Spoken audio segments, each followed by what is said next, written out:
라디오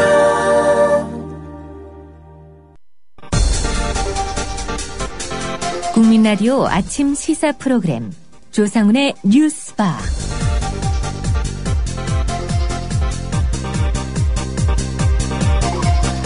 청취자 여러분 안녕하십니까? 조상훈입니다. 박근혜 대통령의 지난 16일 국무회의 사이버상의 국론 분열 엄단 발언에 이어서 며칠 뒤 검찰이 사이버 명예훼손 관련 전담팀을 설치하면서 시민들 사이에서는 이른바 사이버 망명 움직임이 일고 있습니다. 이미 몇 년 전 이명박 정부가 사이버 괴담을 색출한다면서 국내 포털의 웹메일에 대한 전방위적 수색에 나서자 구글의 지메일로 갈아타는 누리꾼들이 폭증했던 적이 있습니다. 이번엔 카카오톡 대신에 텔레그램이나 바이버 같은 해외 유사 서비스로 이동하는 움직임이 줄을 잇고 있습니다. 이 때문에 정부가 나서서 토종 IT 업계를 고사시키는 것 아니냐, 이런 비판까지 제기되고 있는 상황입니다. 잠시 후 IT 전문가인 김인성 전 한양대 컴퓨터공학과 교수와 이 문제 짚어보겠습니다. 네, 해외 모바일 메신저 텔레그램이 최근 우리 국민들에게 폭발적인 관심을 받고 있습니다. 일찌감치 텔레그램에 가입한 분들, 요즘 텔레그램으로 넘어오는 다른 가입자들의 동태 아마 눈에 띄게 늘어났다, 이런 점 확인할 수 있을 겁니다. 당장 텔레그램을 설치한 스마트폰 이용자가 카카오톡 사용을 중단할 가능성은 현재로서는 예측하기 쉽지는 않습니다만은 카카오톡으로서는 여간 좀 답답한 상황이 아닐 것 같습니다. 아무래도 이용자들이 보안에 대한 불안감을 떨쳐버리지 못하고 있기 때문입니다. 네, IT 전문가인 김인성 전 한양대 컴퓨터공학과 교수 연결해서 이 문제 짚어보겠습니다. 김 교수님 안녕하십니까? 네, 안녕하세요. 예, 교수님도 텔레그램으로 갈아타셨습니까, 혹시? 예, 하고 있는데 갑자기 사용자가 늘어가지고 황당해 하고 있습니다. 예, 며칠 되셨습니까, 교수님은? 저는 예전에부터 쓰고 있었는데요. 예. 한 엊그제부터인가? 기사 나온 다음부터는 거의 폭발적으로 늘고 있네요. 예. 실제로 이제 주변에서 이 텔레그램으로 그 모바일 메신저 바꾸는 사람들이 급증하고 있는 그런 걸 목격하고 계시는 거군요. 바꾼다기보다는 이제 이것도 한번 써볼까 하고 그러고 있는 중이겠죠. 예.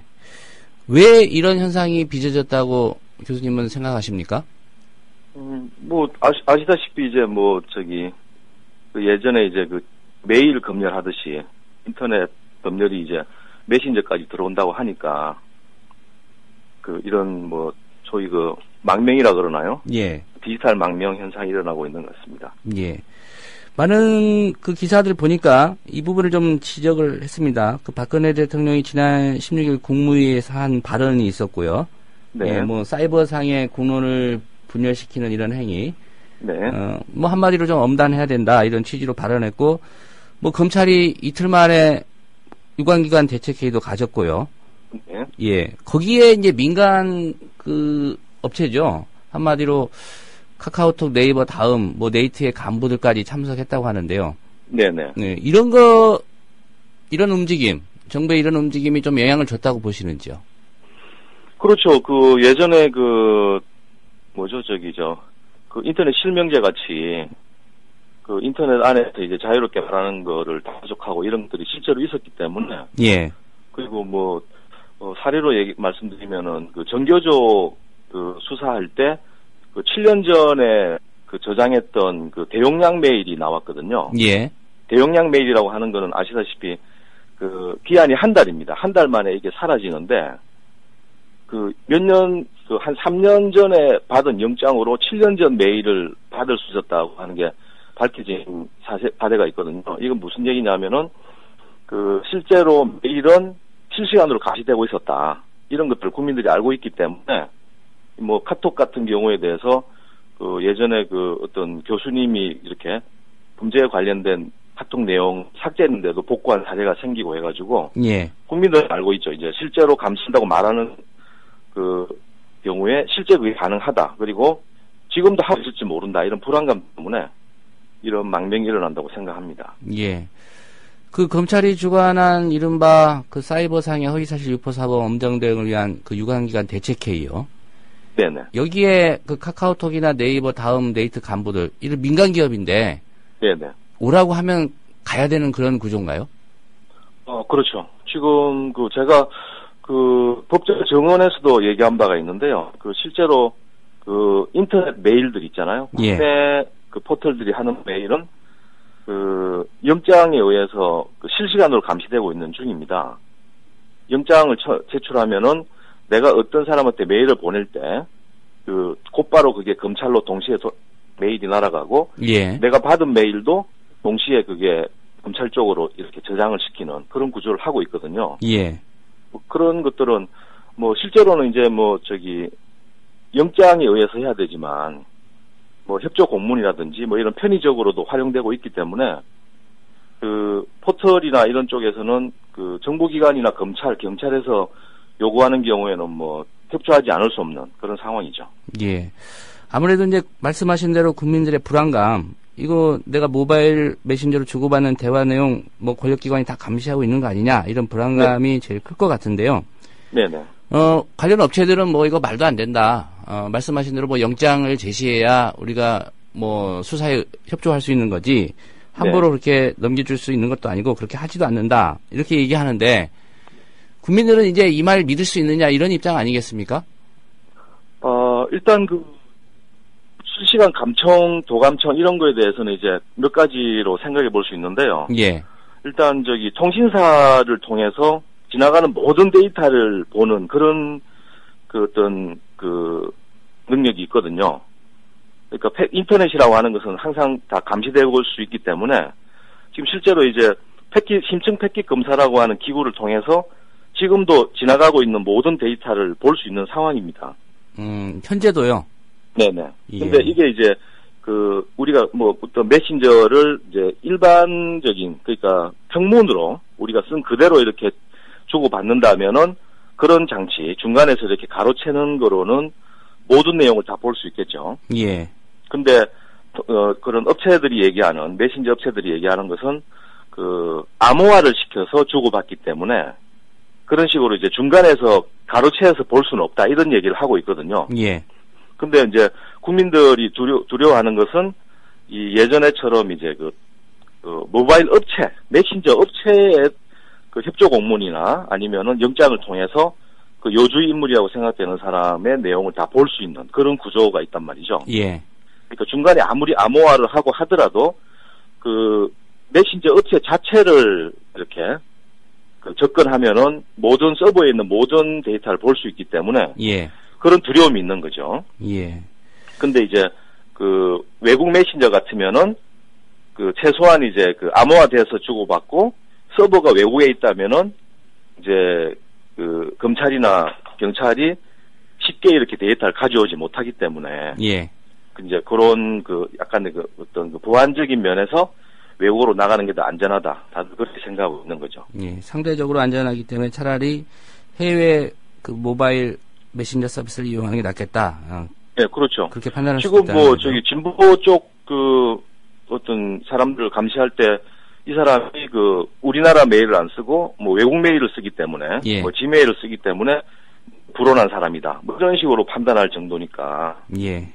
거의 뭐 웬만한 사람 그 뭔가 그러니까 그 자기 주장이 이런 검찰이나 경찰이 문제 삼을 수 있을 만한 사람들은 거의 다 국내 메일을 안 쓰고 있는 상황처럼 아마 메신저도 그렇게 될 것 같습니다. 예.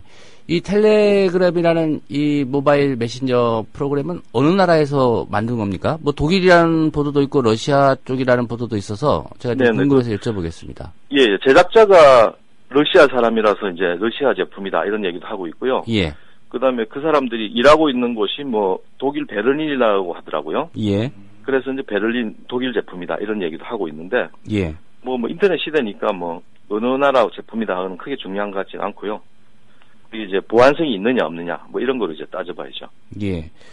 한 가지 좀 확인이 가능한지 모르겠습니다만 여쭤보겠습니다. 얼마 전 증권가에서 이제 이런 얘기가 있었습니다. 뭐 여러 가지 정보가 유통되는 게 이제 증시이기 때문에 네. 국내 모바일 서비스로 정보를 주고받던 그 이른바 애널리스트들 네. 어떤 혐의와 관련해서 이제 다 구속이 됐는데 네네. 이 텔레그램을 사용한 애널리스트들은 구속되지 않았다.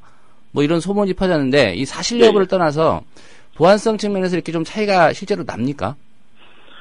보안이라고 하는 게 아까 처음 말씀드린 대로 이 메시지를 주고받을 때 암호화해서 보내느냐 안 보내느냐 이거에 대한 얘기거든요. 예. 그러니까 암호화해서 서버로 가고 서버에서 다시 사용자한테 암호화해서 보내고 이런 내용인데 이거는 제가 알기로는 다 하고 있는 걸로 알고 있습니다. 예.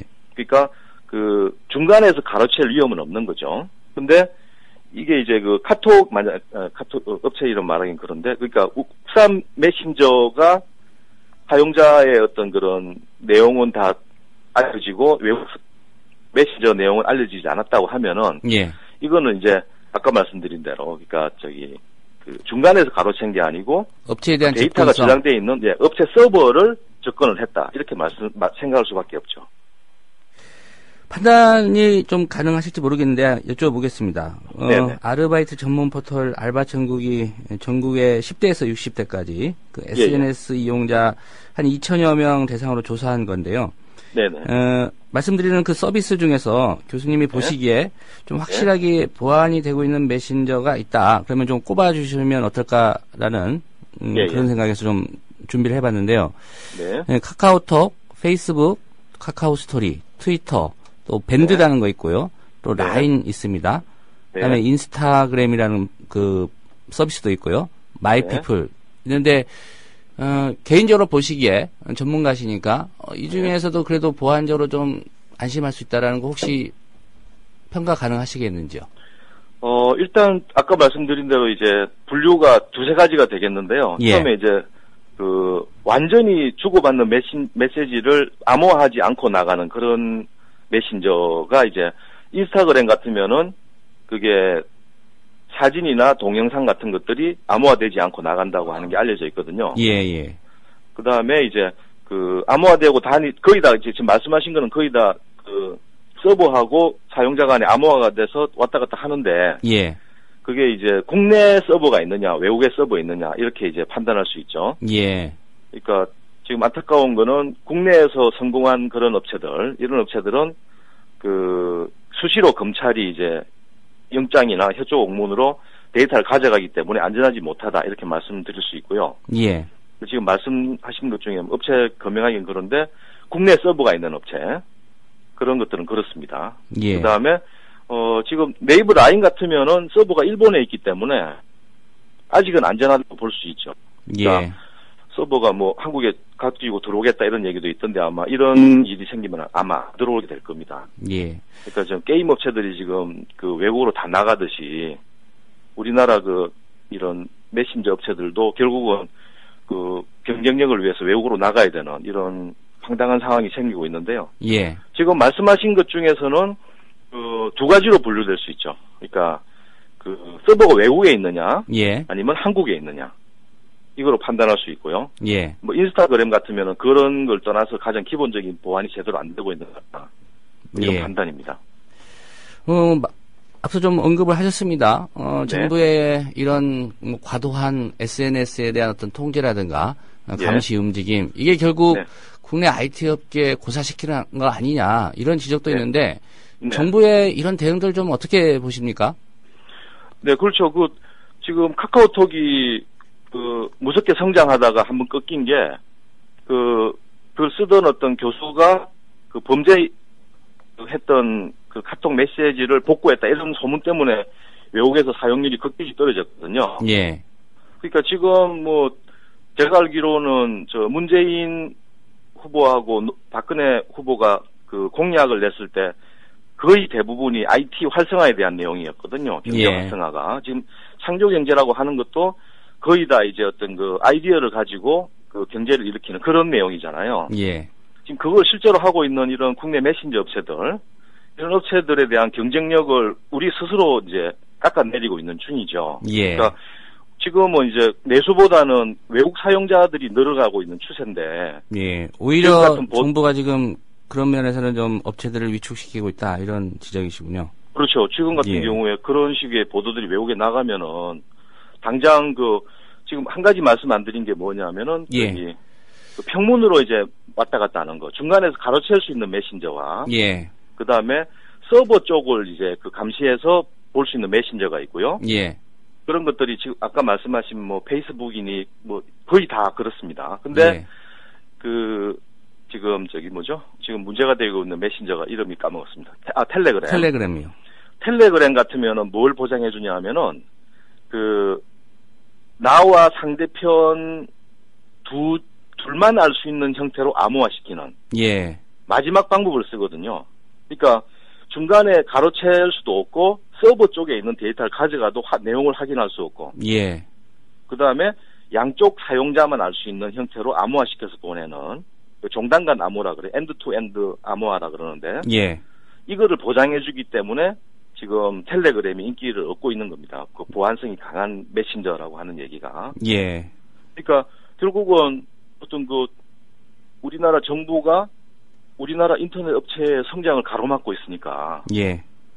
갑자기 인터넷 강국이라고 하는 한국에서 외국 메신저를 쓰기 시작하는 이런 황당한 일이 생기고 있는 거죠. 예. 알겠습니다. 이게 창조 경제라고 하는 미명하에 지금 IT를 죽이면서 경제 자체를 망가뜨리는 그런 일을 하고 있는 것 같습니다. 예. 네, 오늘 말씀 잘 들었습니다, 교수님. 네, 감사합니다. 예. 김인성 전 한양대 컴퓨터공학과 교수였습니다.